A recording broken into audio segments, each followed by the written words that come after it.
Selanjutnya kita akan menghitung limit fungsi aljabar di X mendekati C. Untuk menghitung nilai limit fungsi aljabar, kita punya 4 cara. Yang pertama, cara substitusi langsung. Yang kedua, cara pemfaktoran. Yang ketiga, cara mengalikan dengan sekawan. Dan yang keempat, cara de L'Hopital. Keempat cara ini akan kita bahas pada video ini. Dengan terlebih dahulu kita kenali dulu karakteristik limit fungsi tersebut. Oke, untuk soal nomor 1, perhatikan soal nomor 1 ini, kalau kita kaitkan dengan teorema limit yang tadi, ada di teorema nomor 3. Limit Px plus Q, dalam hal ini bentuk fungsinya adalah linear, maka tinggal substitusi langsung saja nilai X-nya. Nanti akan kita dapatkan nilai limitnya. Dengan kata lain, untuk tipe soal nomor 1 ini cukup diselesaikan dengan substitusi langsung, maka kita akan dapatkan nilai limitnya. Pada pembahasan video sebelumnya, limit itu kan ada prinsip ya, limit kiri harus sama dengan limit kanan, maka dia dikatakan punya nilai limit. Tetapi jika limit kiri tidak sama dengan limit kanan, maka tidak punya nilai limit. Nah, sekarang untuk jenis fungsi linear ini, kita kan pada video sebelumnya sudah bahas tentang kontinuitas dan diskontinuitas fungsi. Nah, ternyata apabila dia bentuk fungsinya itu linear ataupun fungsi yang bukan pecahan, maka fungsi tersebut kontinu. Dan ketika kontinu, pasti dia punya nilai limit dan limit kirinya pasti sama dengan nilai limit kanannya. Sehingga untuk menentukan limit fungsi pada tipe soal nomor 1 ini, kita tidak menentukan lagi nilai limit kiri dan nilai limit kanannya. Berarti nomor 1 cukup diselesaikan dengan cara substitusi langsung. Berarti untuk soal nomor 1, limit 5x tambah 7 untuk x mendekati negatif 2, kita substitusi langsung menjadi limit 5 dikali negatif 2 ditambah 7, maka hasilnya adalah limit 5 dikali negatif 2 berarti negatif 10 ditambah 7, nah berarti menjadi limit negatif 10 tambah 7 berarti negatif 3 untuk x mendekati negatif 2. Nah, sudah sampai sini berarti kita gunakan teorema nomor 1. Limit negatif 3 untuk x mendekati negatif 2. Limit K untuk x mendekati negatif 2 hasilnya adalah K itu sendiri, yaitu negatif 3. Nah, jadi nilai limitnya adalah negatif 3. Seperti itu ya. Kalau misalnya uraian, ditulisnya lengkap seperti ini ya. Lambang limnya dibawa-bawa sampai hasil akhir. Tapi kalau misalnya soalnya itu pilihan ganda, langsung saja ganti. X-nya ini negatif 2, berarti 5 dikali negatif 2. Negatif 10 tambah 7, negatif 3. Nah, berarti nilai limitnya adalah negatif 3. Seperti itu. Jadi, untuk soal limit fungsi aljabar, semua soalnya awalnya kita substitusi langsung terlebih dahulu ya. Kalau misalnya setelah disubstitusi langsung, kemudian mendapatkan suatu bilangan real, maka inilah nilai limitnya. Selanjutnya yang nomor 2, terkait dengan kontinuitas dan diskontinuitas fungsi. Untuk tipe rumus fungsi nomor 2 ini bukan berbentuk pecahan, jadi fungsinya pasti kontinu. Nah, untuk fungsi kontinu, nilai limitnya itu akan sama dengan nilai fungsinya. Sehingga untuk menghitung limit pada soal tipe nomor 2 ini, kita cukup selesaikan dengan substitusi langsung, maka kita akan mendapatkan nilai limitnya. Jadi untuk nomor 2 juga sama, kita cukup gunakan cara substitusi langsung. Limit 2x kuadrat dikurangi 3 untuk x mendekati 1. Berarti menjadi limit x-nya mendekati 1, berarti kita ganti x-nya 1. Berarti menjadi 2 dikali 1 kuadrat dikurangi 3 untuk x mendekati 1. Berarti menjadi 2 dikali 1 kuadrat, berarti 2 kemudian dikurangi 3. Berarti menjadi limit 2 dikurangi 3, negatif 1. Berarti limit negatif 1, nilai limitnya adalah negatif 1. Nah, ingat lagi ya, semua soal limit fungsi aljabar awalnya disubstitusi langsung. Ketika disubstitusi menghasilkan suatu bilangan real. Di sini negatif 1, berarti ini nilai limitnya. Kemudian soal nomor 3. Perhatikan bentuk rumus fungsinya untuk soal nomor 3. Limit x kuadrat tambah 5 per x kuadrat tambah 1 untuk x mendekati negatif 1. Nah, apabila bentuk rumus fungsinya ini fungsi rasional atau fungsi berbentuk pecahan, nah di sini akan ada kemungkinan diskontinu. Ketika diskontinu, maka tidak bisa menggunakan cara substitusi langsung. Tetapi ketika disubstitusi langsung menghasilkan suatu angka bilangan real, maka itu nilai limit fungsinya ya. Jadi kalau misalnya untuk bentuk rumus fungsi pecahan ini harus hati-hati. Kalau penyebutnya jadi 0, berarti nanti tidak bisa diselesaikan dengan substitusi langsung. Berarti nomor 3 kita coba dulu menggunakan substitusi langsung untuk tahu karakteristiknya. Limit x kuadrat tambah 5 per x kuadrat tambah 1 untuk x mendekati negatif 1. Kalau kita substitusi langsung, berarti kita ganti x-nya menjadi negatif 1. Berarti negatif 1 kuadrat ditambah 5 per negatif 1 kuadrat ditambah 1 untuk x mendekati negatif 1. Kemudian menjadi limit negatif 1 kuadrat itu 1 tambah 5, kemudian per negatif 1 kuadrat itu 1 tambah 1. Berarti menjadi limit 1 tambah 5, 6 per 1 tambah 1, 2. Berarti menjadi limit 6 per 2 itu 3. Berarti limit 3 hasilnya adalah 3. Nah, jadi nilai limitnya adalah 3. Jadi nomor 3 juga, walaupun dia bentuknya pecahan, kalau disubstitusi langsung dapat suatu bilangan real, maka inilah nilai limitnya. Oke, selanjutnya yang nomor 4. Limit x kuadrat dikurangi 2x per x dikurangi 3 untuk x mendekati 3. Ya, ingat ya, untuk setiap soal limit fungsi aljabar, awalnya kita substitusi langsung terlebih dahulu. Kita lihat apa yang terjadi ya. Kita substitusi langsung, berarti x-nya mendekati 3, berarti kita bisa ganti x-nya 3. Berarti menjadi limit 3 kuadrat dikurangi 2 dikali 3 per 3 dikurangi 3. Kemudian kita hitung lagi menjadi limit x mendekati 3, 3 kuadrat 9 dikurangi 2 kali 3, 6 per 3 dikurangi 3, 0. Berarti menjadi limit x mendekati 3, 9 dikurangi 6, 3 per 0. Nah, di sini penyebutnya 0 ya. Penyebutnya adalah 0. Berarti tidak terdefinisi. Kita tahu di pembahasan sebelumnya bahwa 3 per 0 hasilnya adalah tidak terdefinisi.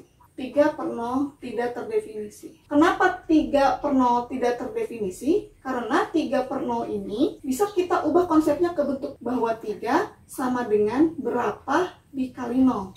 Berapa dikali 0 hasilnya 3. Berapa dikali 0 hasilnya 3. Konsep perkalian itu, semua angka apapun kalau dikalikan 0 harusnya 0. Maka kalau ditanya berapa dikali 0 hasilnya 3, maka tidak akan ada angka yang dikalikan 0 hasilnya 3. Maka 3 per 0 ini tidak terdefinisi. Ya, ini kalau pada bilangan biasa. Namun lain halnya dengan bentuk limit 3 per 0. Misalnya untuk x mendekati berapapun. Dalam limit untuk x mendekati A misalnya di sini x mendekati 3. Nah, 3-nya itu sendiri bukan 3 murni 3, tetapi x mendekati 3. Kita sudah bahas pengertiannya ya untuk x mendekati 3. X mendekati 3 itu bukan 3, tetapi x mendekati 3 itu bisa mendekati 3 dari kiri dan bisa mendekati 3 dari kanan. Misalkan kalau kita ambil angka x mendekati 3 dari kiri itu 2,99 misalnya. Kemudian x mendekati 3 dari kanan misalnya kita ambil satu angka 3,001. Dan bukan 3-nya itu sendiri. Artinya 3-nya ini bukan 3. Nah, karena 0 ini berasal dari 3 dikurangi 3, ya, sedangkan 3-nya sendiri sebenarnya tadinya bukan 3. Bisa 3 kurang dikit atau 3 lebih dikit kan. Sehingga 0 di limit itu bukan 0 murni, tapi 0-nya bisa lebih dikit atau kurang dikit. Nah, 0 lebih dikit atau 0 kurang dikit ini mengakibatkan perbedaan tanda kan.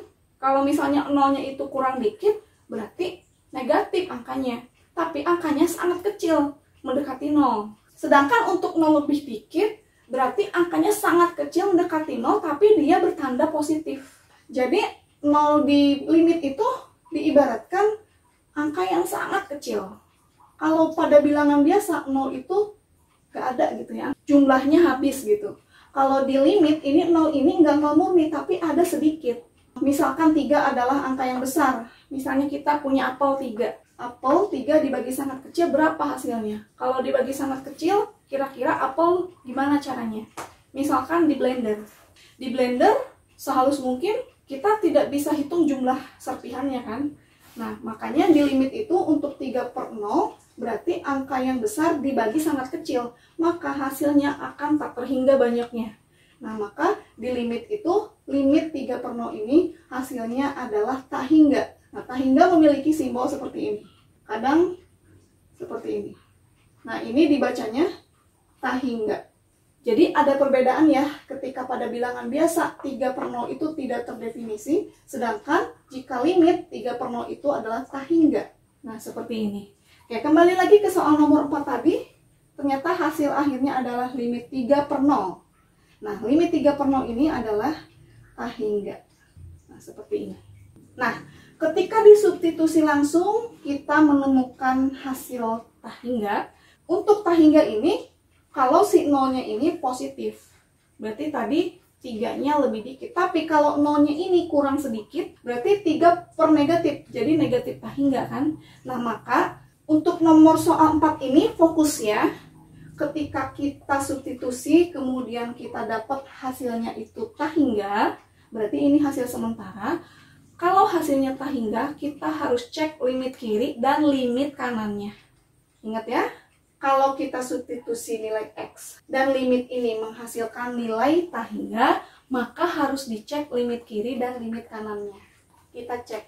Untuk limit kiri kita tulis limit X panah 3 min. Untuk rumus fungsi X kuadrat dikurangi 2X per X dikurangi 3. Pahami, untuk X mendekati 3 dari kiri. Berarti kita bisa sebut 3 kurang dikit. Nah, 3 kurang dikit ini misalkan kalau kita ambil satu angka 2,999. 3 kurang dikit. Berarti kalau kita substitusikan kan 3 kurang dikit dikuadratkan berarti menjadi 9 kurang dikit. Kemudian dikurangi 2 dikali 3 kurang dikit berarti menjadi 6 kurang dikit ya. Per 3 kurang dikit dikurangi 3. Nah, tadi kan kita ambil misalkan angka 3 kurang dikit itu 2,99. Nah, 2,999 ini kan lebih kecil daripada 3. Angka yang lebih kecil dikurangi angka yang lebih besar kan hasilnya pasti negatif. Ya, tapi sebenarnya 2,99 itu kurang dekat juga ke 3 ya. Maka hasilnya itu haruslah 0, tapi dipahami 3-nya kurang dikit. Berarti 0-nya itu kurang dikit. Nah, kalau 0-nya itu kurang dikit berarti negatif. Ya kan 0 itu kan netral. 0 tengah-tengah. Kurang dikit aja ke kiri, maka dia akan negatif nilainya. Lebih aja sedikit ke kanan, maka dia akan positif. Sedangkan 0 itu kan tadi sebenarnya nggak punya tanda ya. Makanya tadi diambilnya netral. 0 sehingga hasilnya tak hingga. Sebenarnya kalau di limit itu 0-nya kan nggak 0 murni. Kalau misalnya kita ambil 0-nya kurang dikit, berarti 0 ini lebih ke negatif hasilnya. Jadi untuk limit kiri ini hasilnya adalah limit X mendekati 3 dari kiri, berarti 9 kurang dikit dikurangi 6 kurang dikit, misalnya hasilnya 3 kurang dikit. Nah, 3 kurang dikit sendiri positif nilainya, karena 3 kurang dikit kita ambil misalkan 3 kurang dikit itu 2,999 dan itu nilainya positif. Ya, kemudian untuk 0 kurang dikit, 0 kurang dikit sendiri lebih ke negatif ya. Kalau misalnya kita kasih tanda boleh di sini berarti negatif 0. Nah, di sini berarti menjadi limit 3 per negatif 0. Berarti di sini positif per negatif. Berarti kalau limit 3 per 0 itu tak hingga, maka limit 3 per negatif 0 itu adalah negatif tak hingga. Nah, seperti ini. Nah, kemudian kita cek limit kanannya ya. Untuk limit kanan berarti limit X mendekati 3 dari kanan. Untuk rumus fungsinya sama yang ini. X kuadrat dikurangi 2X per X dikurangi 3. Berarti kita substitusi, kita pahami untuk X mendekati 3 dari kanan, bisa dibilang X mendekati 3 lebih dikit. Nah, kalau misalnya dikuadratkan 3 lebih dikit, misalnya menjadi 9 lebih dikit. Kemudian dikurangi 2 dikali 3 lebih dikit, berarti 6 lebih dikit, per 3 lebih dikit dikurangi 3. Ya, 3 lebih dikit dikurangi 3, 3 lebih dikit lebih besar daripada 3, berarti hasilnya akan positif tapi mendekati 0. Berarti 0 lebih dikit. Nah, 0 lebih dikit berarti lebih ke positif ya. Maka menjadi limit X mendekati 3 lebih dikit, 9 lebih dikit dikurangi 6 lebih dikit, berarti 3 lebih dikit. 3 lebih dikit positif ya. Misalnya angkanya kita ambil 3,001, maka dia positif. Kemudian 0 lebih dikit juga bertanda positif kan. Nah, positif dibagi positif, hasilnya positif. Dan limit 3 per 0 itu tak hingga. Maka hasilnya adalah tak hingga. Nah, ternyata untuk nomor 4 ini, ketika disubstitusi langsung, hasilnya itu tak hingga. Dan ketika kita cek limit kiri dan limit kanannya, kita peroleh limit kirinya adalah negatif tah hingga dan limit kanannya adalah tah hingga. Nah, untuk tah hingga dan min tah hingga sendiri posisinya gimana nih? Kalau misalnya di garis bilangan di sumbu X, misalkan 0. Ke kanan itu kan angka-angka positif makin besar, dan seterusnya makin besar. Nah, biasanya di garis bilangan ke kanan ada panah, dan panah ini tidak berujung. Nah, berarti sampai kapan besarnya? Berarti ini sampai tah hingga. Kalau misalnya untuk negatif tah hingga, ini yang di sebelah kirinya. Ke kiri kan makin negatif 3, dan seterusnya ada panah. Panah ini sampai kapan? Tak berujung kan? Nah, tak berujung ini diistilahkan negatif tah hingga, diberi simbol negatif tah hingga. Sebenarnya tah hingga dengan negatif tah hingga ini bukan bilangan ya, bukan bilangan real. Ini adalah hanya simbol untuk menentukan bahwa di garis bilangan itu angka nggak berujung. Kalau positif dia sampai tah hingga, kalau negatif dia sampai negatif tah hingga. Nah, di sini poin pentingnya adalah ternyata negatif tah hingga dengan tah hingga itu berbeda ya.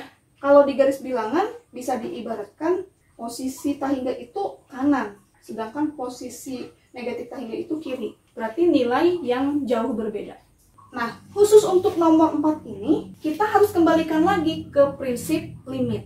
Bahwa suatu fungsi punya nilai limit itu, limit kirinya harus sama dengan nilai limit kanan. Jika limit kirinya tidak sama dengan nilai limit kanan, maka fungsi tersebut pada X mendekati sekian tidak punya nilai limit. Di sini berarti kita simpulkan, karena limit kiri tidak sama dengan limit kanan, maka tidak punya nilai limit.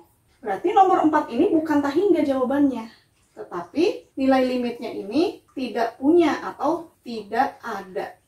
Nah, jadi tidak semua bentuk soal limit itu ada nilainya. Nah, untuk nomor 4 ini nilai limitnya tidak ada, karena nilai limit kirinya tidak sama dengan nilai limit kanan. Sedangkan untuk nomor 1, 2, dan 3 ini karena fungsinya kontinu, jadi dia udah jelas punya nilai limit, sehingga tidak perlu lagi dicek limit kiri dan limit kanannya. Ingat ya, untuk soal nomor 4, ketika disubstitusi menghasilkan tah hingga, maka cek limit kiri dan limit kanannya. Apabila nilai limit kiri sama dengan limit kanan, maka punya nilai limit. Sedangkan jika nilai limit kiri tidak sama dengan nilai limit kanan, maka tidak punya nilai limit atau nilai limitnya tidak ada. Selanjutnya soal nomor 5, limit X dikurangi 5 per 2X tambah 1 untuk X mendekati 5. Nah, ingat ya, setiap soal limit fungsi aljabar, awalnya kita substitusi langsung terlebih dahulu. Apabila menghasilkan suatu angka atau bilangan real, maka itu nilai limitnya. Kita substitusi dulu ya. Limit X mendekati 5. X-nya mendekati 5, misal kita ambil saja 5. Berarti 5 dikurangi 5 per 2 dikali 5 ditambah 1, maka hasilnya adalah limit X mendekati 5. 5 dikurangi 5, 0. Per 2 dikali 5, 10. Tambah 1 berarti 11. Nah, kalau limit 0 per 11, nah ingat ya, di limit 0 itu bukan 0 murni, tetapi angka yang sangat kecil. Misalnya, Andi punya kue sangat kecil, dibagi ke 11 orang adiknya, maka masing-masing adiknya mendapatkan sangat kecil, ya. Jadi, limit 0 per 11 untuk X mendekati berapapun, hasilnya adalah 0. Sama ya, di bilangan biasa juga. Kalau misalnya 0 per 6, itu hasilnya adalah 0. Karena 0 sama dengan berapa kali 6? Tentu saja 0. Jadi 0 per 6 itu 0. Untuk limit juga sama, 0 per 11, 0. Kalau di limit itu yang berbeda itu, kalau di angka biasa 3 per 0 tidak terdefinisi. Sedangkan limit 3 per 0 tah hingga. Ya. Berarti limit 0 per 11 itu hasilnya 0. Ya, 0 ini juga merupakan bilangan real kan? Nah, berarti nomor 5 juga cukup diselesaikan dengan substitusi langsung. Hasilnya adalah 0. Oke. Selanjutnya nomor 6.